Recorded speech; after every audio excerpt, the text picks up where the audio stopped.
Can you hear me? So, I just want to encourage all of you to get more involved, or at least learn more about the Uhuru movement.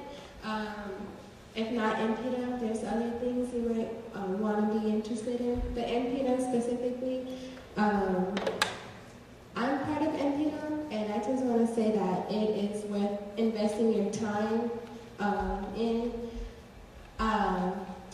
The last 2 years, there has been a program in the summer called the Summer Project, and I'm not going over the history of that, maybe I could, but my experience was that just seeing the unity of the people of the community, just going out there, we were doing door-to-door handouts of a big event that was leading up, that we were preparing for at the end of the project, but just talking to everybody in the community, especially the African community, just seeing how much needed organizing is, how much guidance I would want to say people need so that to get them out of this, not just like the recession that's affecting all of us, but the oppression too that, X mentioned earlier. Economic independence. And that's what we're right up here to call for, is economic independence. And it sounds in its way like, oh, so you guys are trying to make money. No, we're saying we don't want to be dependent upon the American government to fund our breakfast programs or our medical program, because just like you hear, the revolution will not be televised. The revolution is definitely not going to be funded. It's not going to be brought on by an NGO. You're not going to be able to write a grant for AK-47s or peaceful flags when you march in however way this revolution takes place. But the fact is that it has to be funded by our own communities, and that's what InPDUM is. We've never been a nonprofit organization that receives money from the government. It's always been our own communities funding it.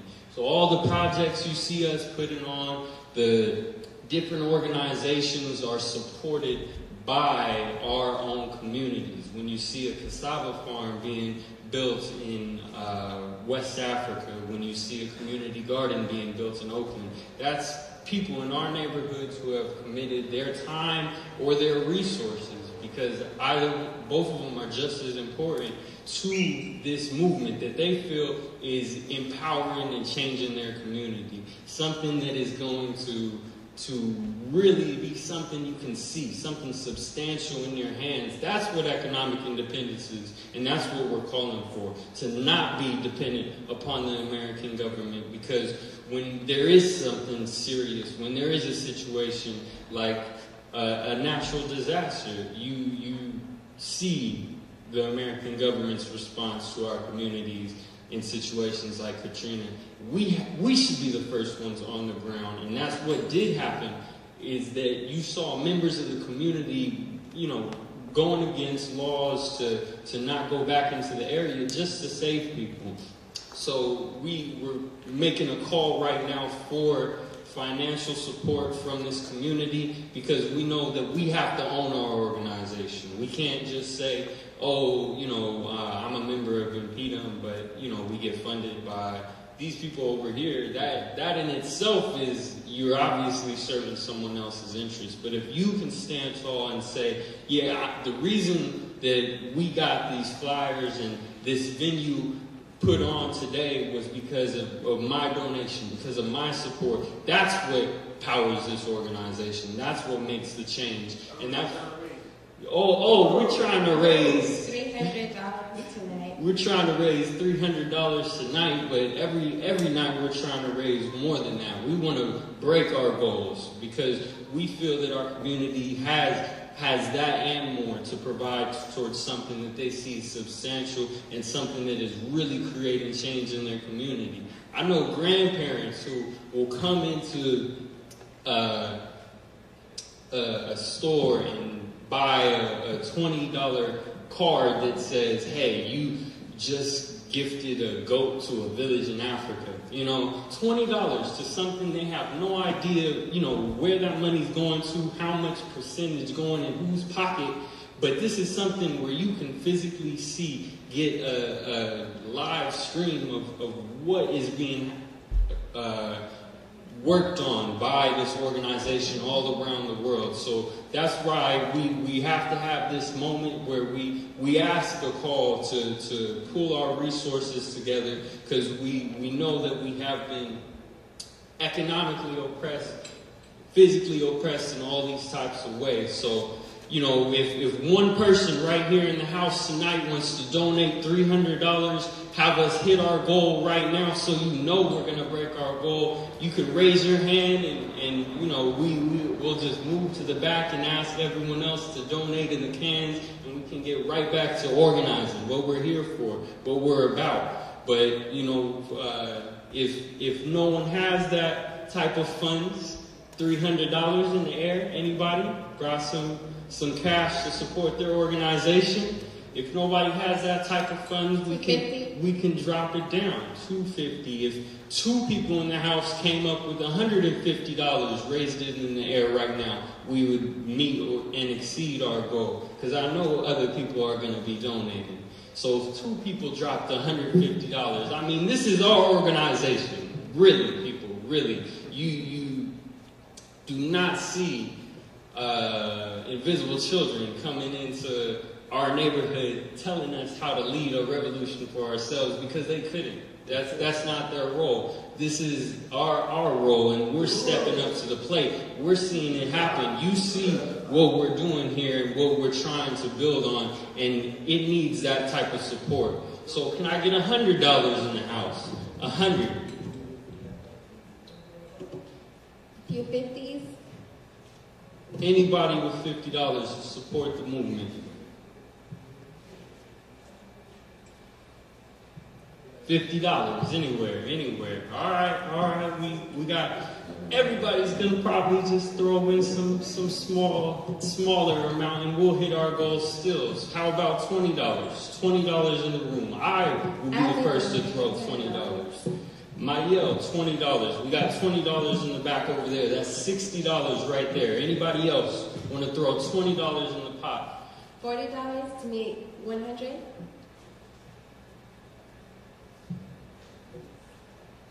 All right, 10, 15? $15 in your pocket. And remember, you know, you don't got to raise your hand. You can walk to the back of the room quietly, put your donation into the can. You know, everybody doesn't have to know that you're big balling. If you want to go drop that $100 bill, that's fine. We won't make a big case out of it. But we want you guys to participate. We want you guys to feel that you own this. So definitely raise your hands and put some money in the pot. Does anybody got $5? I got $5. We got $5 there. I don't know if anybody's been keeping count, but I see people all over are putting money in the pot. I know we gotta be at, is anybody keeping count? We got 20, 40, 60 from the 20s. I got two $5. I'm sure some other people put some bills in there. Anybody else want to be recognized for supporting their organization? Right now is the time. We definitely want to see those hands, because we want to be able to thank you personally and say, hey, look, this is real contribution. We're happy. Not only did you take the time to come out and listen to us at this event to try and understand us and hear what we have to say, but you brought real resources in to support and make that change. So is there any last donations? Throw your hands in the air. I'm sure somebody will come around to you with the can. All right, and we want to thank you all for everything you contributed. It's all counts, every single cent of it. And now we're going to be moving on to our next part. Questions and answers. The most important part is, according to my program, it says call the joint. And I want to help out with this. Because, excuse me, man. No, you can stay up here, comrade, because I'm here flanked by two members of the International People's Democratic Uhuru movement. And really, even more than financial contribution, we need human resources. We need for people to actually participate in the work necessary to deal with the questions that we're talking about now in this presentation. So, this right here is a membership card of InPDUM. Hopefully other members have theirs with them. But we want to create a situation where anywhere on the planet, if, let's say an African gets stopped by the police and you pull this card out, that in itself is a deterrent for the police not to mess with you, because they know that when they harass you, they try to frame you up, beat you up, whatever. They know they're not just attacking an individual defenseless African, but they attacking an African that's tied to a worldwide organization that has the ability to hold demonstrations around the world saying free Comrade Tennessee. You know what I'm saying?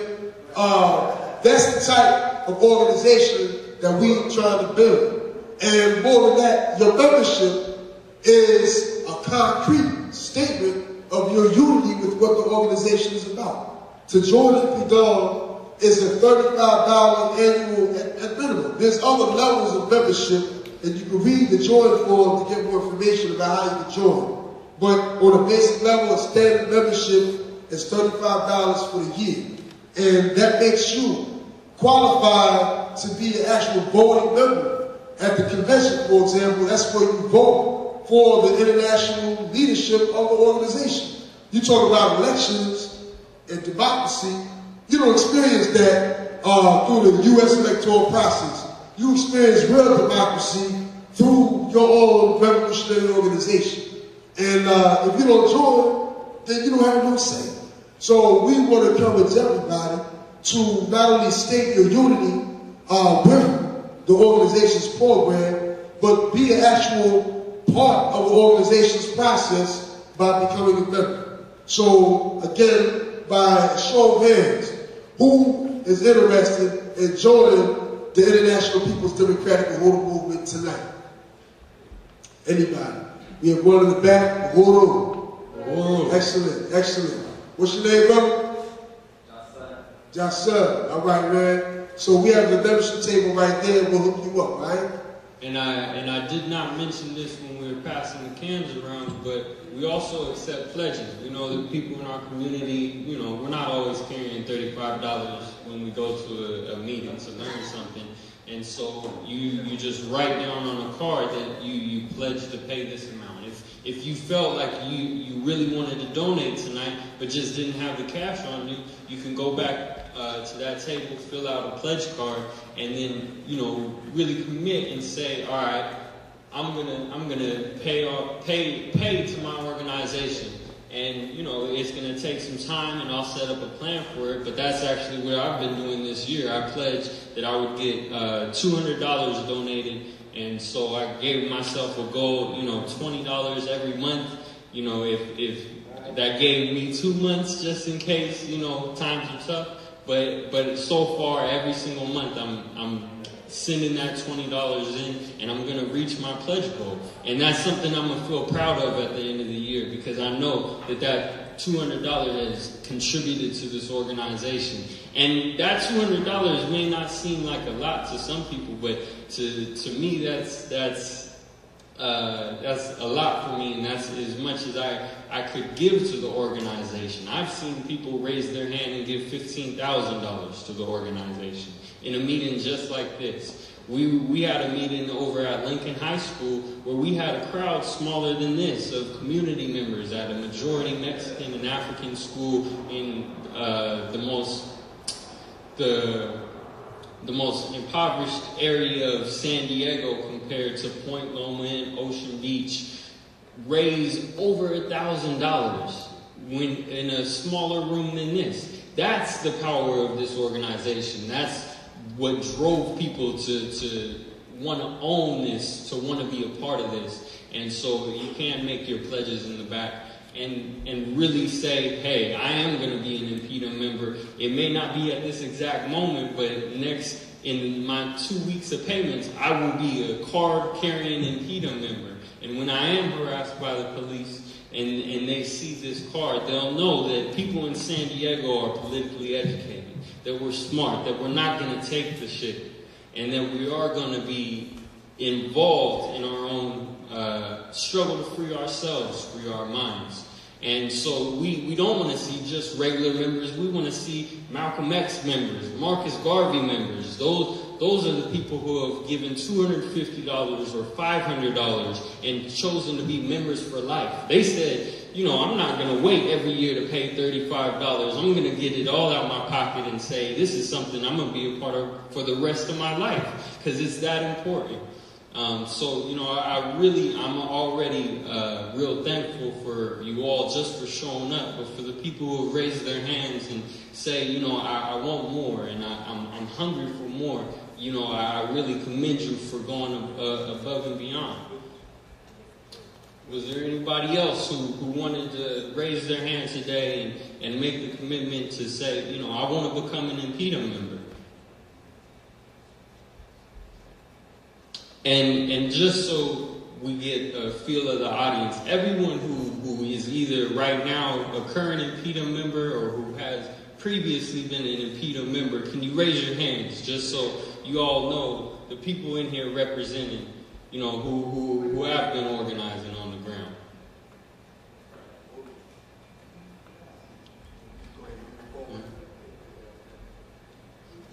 All right. So Q&A. Okay. So now we're gonna have a question and answer session. You know, we always want to have a discussion with our community, with our audience.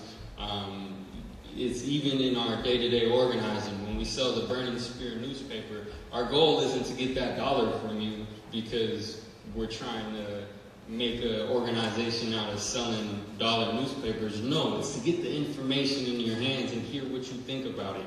We want to know what the community thinks about the programs we're putting on because it's our communities being affected by them. They're the ones who have the best criticisms for these programs. They can say, hey, you know, what I'm doing right here is right or what I'm doing is wrong, and help us improve upon that and continue to better all the different opportunities that we're trying to present.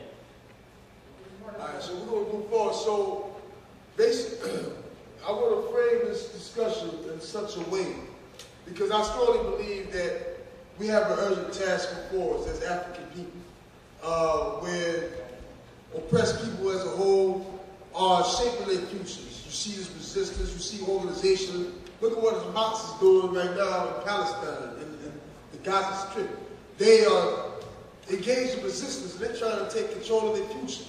And the reality is that African people ourselves have to begin to assume responsibility for our lives and our futures. So I want to frame this discussion in such a way where you ask me questions that will bring you closer to understanding why it's so important that you join the International People's Democratic Uhuru movement.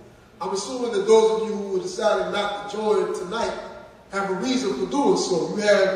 You have discovered some contradictions in what I'm saying. And I want you to challenge me. I want you to say, Diop, I don't agree with this or that which you said, and therefore I'm not trying to join InPDUM. And I can deal with that. And I want you to challenge me so that I can understand ways in which I can articulate the message in a better way. Because my responsibility is to win you to join the organization so we can transform the situation for our people. So that's the type of discussion that I'm interested in having right now. So with that said, if anybody would like, you know, to raise questions, concerns, struggles, please do so. Uhuru.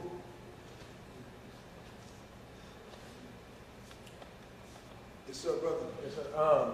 My question is, what is the mandate or requirement besides economically, like in joining the InPDUM? Is it, what do I have to do aside from donating money? What's going to be required of me?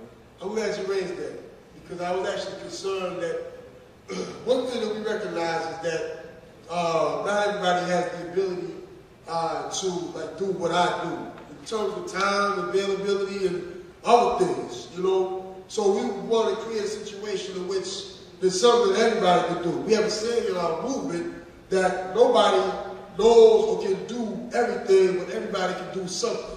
And one way in which you can be a contributing member is simply by paying a $35 membership fee, which in itself is a financial contribution to the organization to help sustain the work that our organizers do. However, there are other ways in which you can be an active member as well. In fact, tomorrow evening, we're going to have an organizer meeting where I'm going to lay out the basic day-to-day activity of a standard InPDUM branch, like what it means to be a branch of InPDUM, what type of work you can expect to have to do on a day-to-day level. And, you know, within that framework, there's all types of possibilities, and you can actually create your own type of projects within a certain strategic framework, you know, according to what we, you know, decide in our annual conventions. But if you want to get more information about specific day-to-day activity, then you should be there tomorrow night. We're going to have the address available. In fact, well, Congressman Xavier, you know the address. Yeah, so the meeting's going to be tomorrow. The address, you're going to write it down. I'll give you a second to get a pen and a pad. But it's 6655 Aviation Drive, Aviation, and the zip code is 92114. And so that's where we're going to be meeting up for that organizing meeting tomorrow. It's going to be 7 o'clock. Yeah. And just to, you know, some basic things are laid out. What's that? Yeah, some basic things are laid out in the membership brochure in terms of some of our main programs, including the Urban Agriculture Program, which I believe the San Diego branch at one time was doing community gardening, the Campaign for African Community Self-Defense, which deals primarily with stopping this colonial violence that our people face at the hands of the police, and even Trayvon Martin type situations. Also the Marcus Garvey Academy and Saturday School, and to build for the International Convention itself are some of the practical ways in which you can contribute. And also there's other aspects of the work, the media, on the media front, Conrad Maika talked about Uhuru News and Uhuru Radio. So these are all like, you know, this is a few of the programs that we have available to you. Uhuru.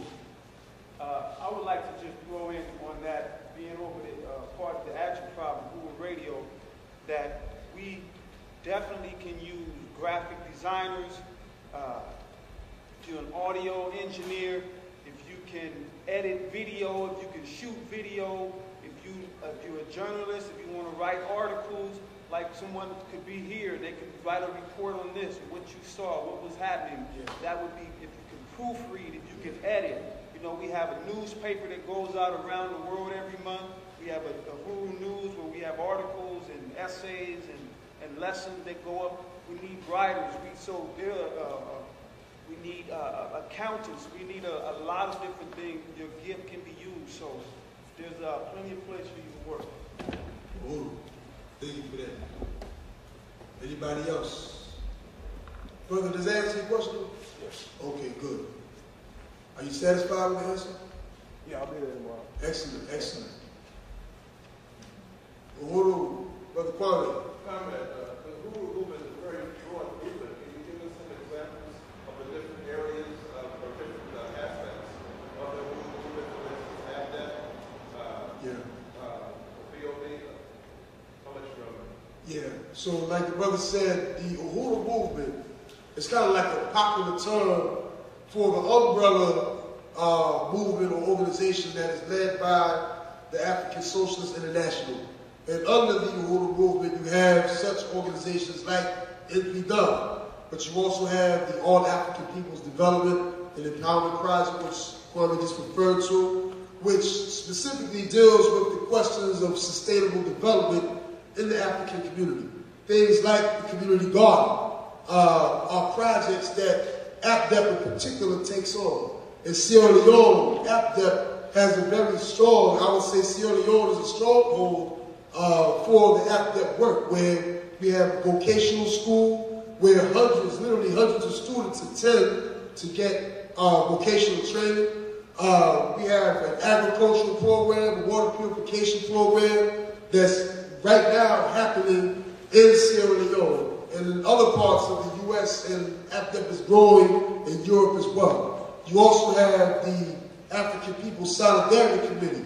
Solidarity referring to the relationship that we call on white people to have with the African liberation struggle. We believe strongly that white people must play a role in the African liberation movement, and it should be a role of principled solidarity, and they go back into the white community to organize other white people to unite with the call for reparations, the return of the stolen resources, stolen wealth from African and other oppressed people. And so that is Comrade Wendy, in fact. Wendy here is a member of the African People's Solidarity Committee, and that is another component of the Uhuru movement. You also have Black Star Industries, which is the economic engine of the Uhuru movement. Like Comrade Xavier said, we are firm believers that imperialism is not going to fund a revolution that will, overturn. That doesn't make any sense. If we're going to be free, then we're going to have to build our own economic capacity. And in fact, politics in general is nothing but concentrated economics. And so we take the question of economic self-reliance and development very, very seriously. And we have Black Star Industries, about which I think we have some literature on the table, but that would entail Uhuru Foods, Uhuru Pies, and other programs that are being developed as we speak. And we have, of course, the Uhuru Radio and the general work of Ajit Prop, which is responsible for the Berners Spear newspaper, Uhuru Radio, Uhuru News, and other Berners Spear Press, the books, the literature you see there. So there's various components of the Uhuru movement, and there's other components that we want to build. We want to build an African Women's Commission, a specific organization that would enable African women to organize around their interests and their particular concerns as it relates to the overall African liberation struggle. We want to build an African internationalist labor union so that when I was talking about the strikes that happened in South Africa, that is something that an African internationalist labor union can organize and coordinate on a worldwide scale so as to bring this entire system to its very needs. So these are other projects that we are in the process of developing as well, all under the umbrella of the Uhuru movement. And some of these different, occupations or roles, you may not have even heard of or may not feel any type of comfortable saying, oh, well, I want to be a web designer but I don't have any experience on it.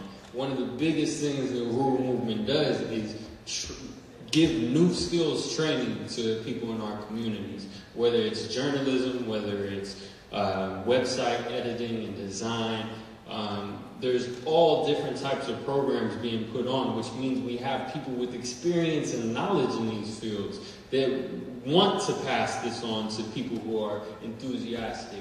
And so Marielle earlier mentioned that we hold a summer project every year. What that is a literal camp, you could say, where organizers from all over the world, I've been the one with organizers from the Bahamas, Canada, Toronto, London, Brussels, you name it, people were there, all in this movement, coming to learn together what different strategies and tactics work in their cities, how they get people organized, and sharing all this knowledge, all this collective experience to empower and strengthen everybody's understanding of it. So you'll have someone who has no experience in organizing or any of this stuff that we mentioned previously come for one summer, be fed, housed, all by the movement,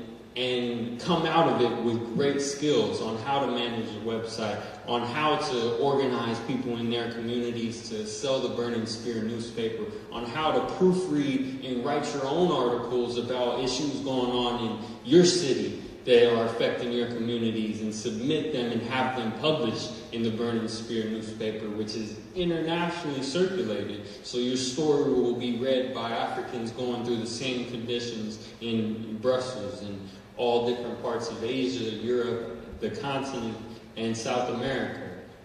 So we do training, and people have learned many different skills if you don't find your niche. How we doing on time? I know it's who's GJ? 8:55. Okay, I know we maybe if there's any other questions we can deal with combat. What's your name, brother? Sharon Bray? Hold on, what's that? Sharon Bray? Sharon? Sharon. Sharon. What is the Uhuru movement done specifically to help uplift the black youth and specifically also in San Diego?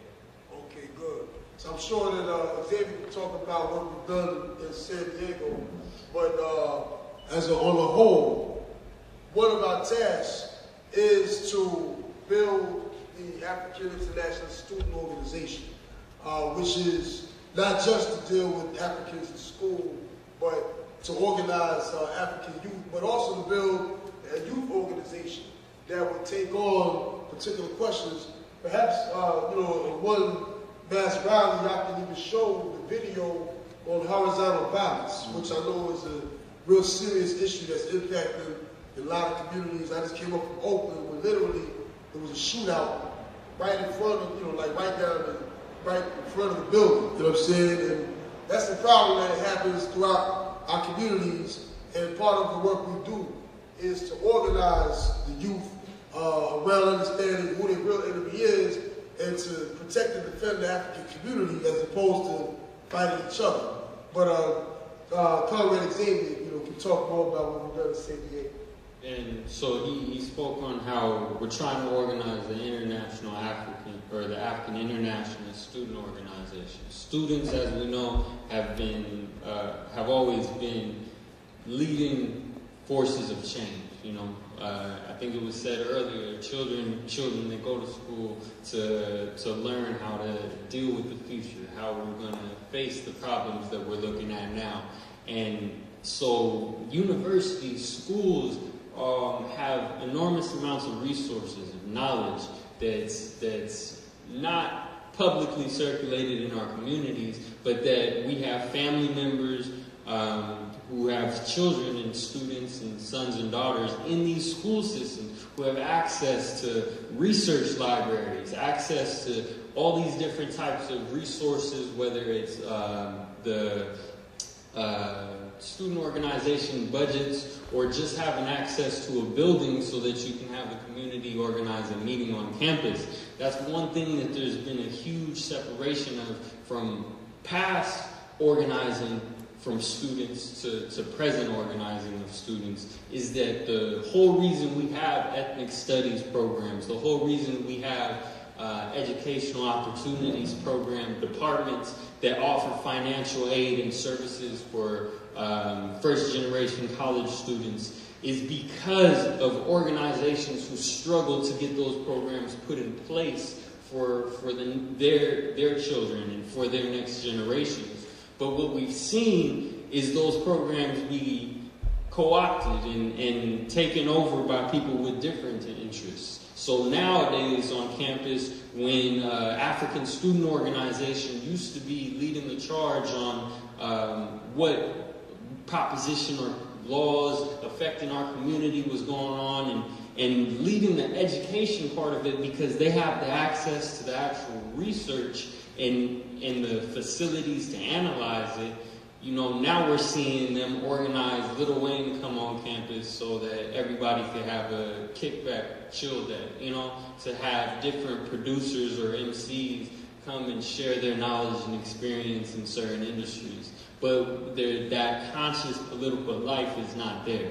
We're not seeing that, and it's not united on a nationwide level. It's far-fetched nowadays for African student unions from different states to bust to each other and participate in each other's protests. We don't see that type of unity anymore, and that's why it's necessary to create an African International Student Organization.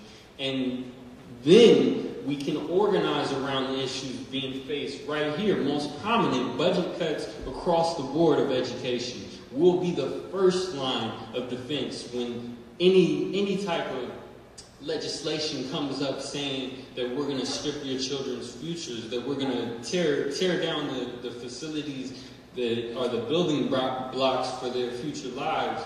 You know, we would be the first people stopping that. And that's why we need student organizations like the African International Student Organization to be fully established.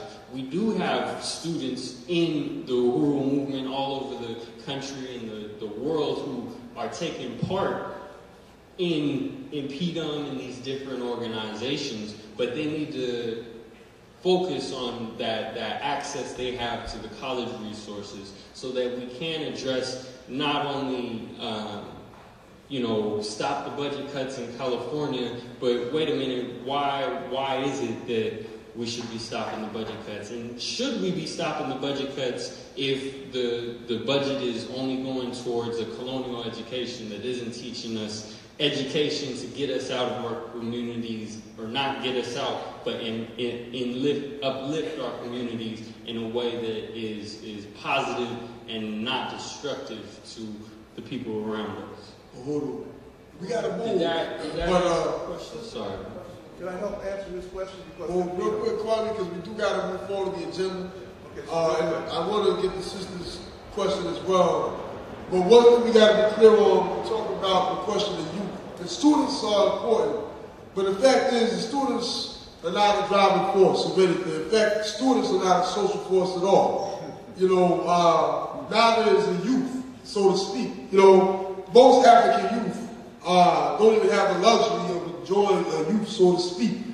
One of the things that was important about the Black Panther Party was that it had the ability to bring revolutionary theory into the hood, to the projects, to the broad sectors of African youth who don't have any kind of relationship with the education system at all, really, because of the way the system is set up. So one of our fundamental responsibility as InPDUM is to take these politics down, into the most oppressed sectors of the community, bring revolutionary theory, so that, like I told you about Nobel mixing, so that there could be 2, 3 many Nobel mixings that can emerge from our communities, but not just engage in individual acts of resistance, but that they can engage in resistance that's tied to revolutionary organization and strategy that will result in power in our own hands. So that's our real fundamental task. The work in the campuses and the students is important, but our fundamental task is to organize the masses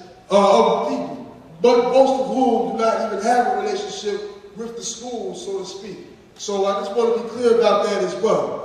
And sister, we want to get your statement or question. I don't know who you refer to by Sister Uhuru. Earlier you kind of touched on legal coverage for individuals who are experiencing discrimination, racism on physical grounds. So what type of legal coverage or services is one provided with the membership, having membership with InPDUM? Yeah, good question. We just waged a successful struggle to free our comrades. There was Bakri Olatunji. And if we have more time, we'll show you the video. But because the reality is that this is the type of work that some of our members do. We talk about, organizing demonstrations and putting the police on trial and stuff like that, can sometimes put us in direct, contact with the state, and sometimes it can result in somebody getting arrested. That's true. Now, we always move in such a way, strategically, where that doesn't happen. But we can't be so naive as to say that that can't happen. And therefore, part of our responsibility that the sisters raising is that we got to have, it would be irresponsible of us if we did not have a capacity to defend our members should they get caught up in some type of legal situation. Not just for like our activists, but for the masses of people as well who's dealing with just a general kind of relationship with the courts and the police and the prisons, where just being black in America, you're going to have to go to court at some time in your life. And we want to have the ability to, for one, educate the people around what their legal rights are. Because 9 times out of 10, I noticed for a fact that the DAs and the court system relies on plea bargaining, where Africans don't even know what our general rights are in the courts. And so we end up copping a plea because we don't know that we can fight it. And there's all other ways in which the system, railroads us all the time. And so part of what we've done in various cities, including Philadelphia, we've held what we call the Uhuru Law School, where we have panels of lawyers provide free, legal services and information, lawyer rights type of workshops to the people so that people can be armed with legal information and whatnot. But the reality is, at the end of the day, every single trial that happens in a court, there's a legal component to it, but the fundamental question is always political.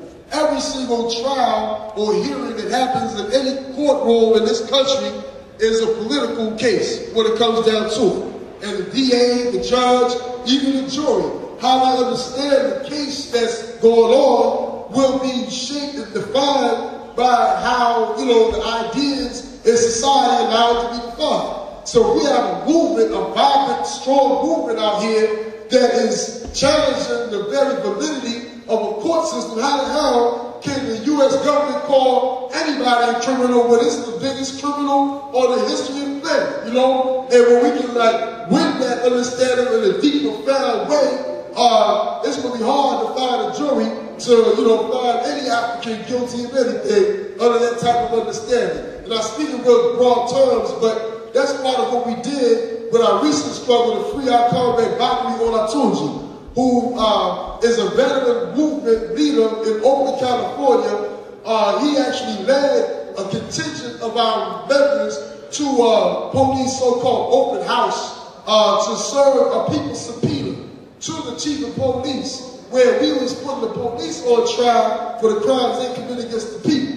And in the process of serving the subpoena, Bakari was attacked and arrested by the police. Then they tried to charge him with violent threats against the police and obstructing justice and all this nonsense. And so from that point on, we had to wage a serious, intense political campaign to free Bakari that resulted in our victory. Just last week, a couple weeks ago, the DA dropped the charges.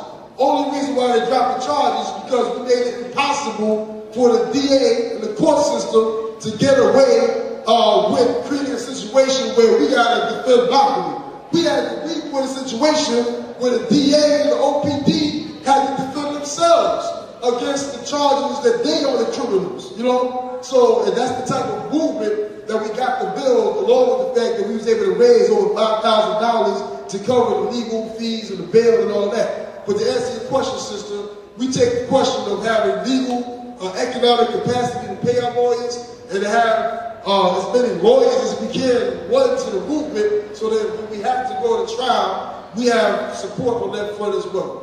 And our goal, though, is that another successful campaign we just had was the campaign to free Eric Oliver, who wasn't a member of the movement.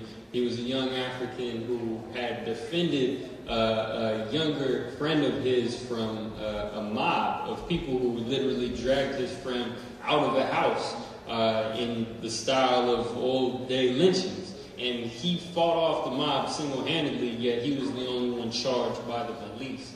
And so his mother actually, who had, I think, a 30-year history, not 30 years of history, but 30 years ago, she had a connection with the Uhuru movement, called him up and said, this is what Eric's going through. Can you help fight for him? As the Uhuru movement, of course, we stand up and we say we're going to fight for him, and we led a successful campaign to get the charges dropped from him. But our goal is not to be reactionary. Our goal is to wait and have more and more of us thrown up against this prison system and just react to events like freeing Troy Davis or Tukey Williams or anything like that. Our goal is to prevent that from happening. We have to advance it even if there isn't somebody who's, even though it's impossible to say that at all times as African in this country going through this legal system, but we can't just sit back and wait for a good case to drop in our lap, one that we think we're going to win. We fight every single case because it is a system that is enslaving people on this modern day prison system of political prisoners. So I think we're going to be good for the... Okay. So at this time, I think we had some good discussion. Hopefully, people feel more compelled, heard more reasons why it's so important that we build an organization like InPDUM. And I really want to struggle and encourage everybody here to join InPDUM. I'm just curious, over the last 15 minutes since we had this discussion, do you feel a little bit more confident in your need to join this organization? We got one new member right there at the table. Just signed up, Uhuru. Excellent, excellent. Right on. Anybody else would like to join InPDUM tonight? Or in the very near future? Is there a way for anyone, sometimes people are shy about coming forward, how can they contact, if they want to sign up, donate, whatever, later on their own time? Well, we have everybody's contact information, and part of our protocol is what we call a follow-up call, where we're going to have a one-on-one discussion with you, and we can get more, information about what you want to do. So, we want to thank everybody for coming out tonight, and we do want to open it up. I know there are other organizations present tonight, and others who may be involved in certain types of work that they'd like to announce at this time. We want to open it up for announcements before we adjourn tonight's event. So are there any announcements that anybody like to make? Come on up, Carl.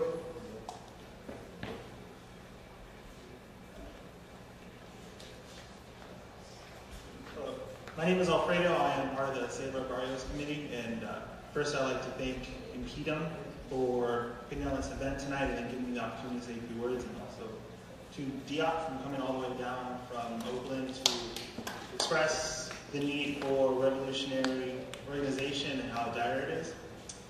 My organization, the Save Our Barrios Committee, we are having a event this Thursday just up the street at the Central about gentrification in Logan Heights and how our neighborhood is being taken away slowly bit by bit, and it's accelerating actually year by year, where the people who are living there are losing more and more property, more and more space, and more power, and we want to reverse that and in the end take control of the neighborhood and take control of who comes in, who lives there, things like that. We don't want more Walmarts, we don't want more Northgates, we want more small businesses, we want more power for the people who are living there. We want to make sure that the historical community stays the same as it's been there for a long time, as it's been there for nearly 100 years. We don't want a brand new Logan that isn't for the historical residents. We want a Logan and the surrounding areas to stay for the people who have been there.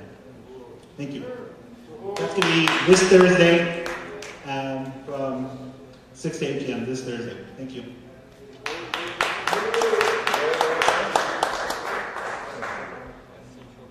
So Central, as you guys know, is right behind the World Beat Center.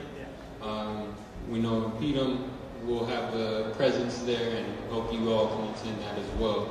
We have to support our fellow organizations in solidarity, and that's something that we have stood in principled solidarity with Unión del Barrio, a Mexican revolutionary organization based here in San Diego for over 25 years now.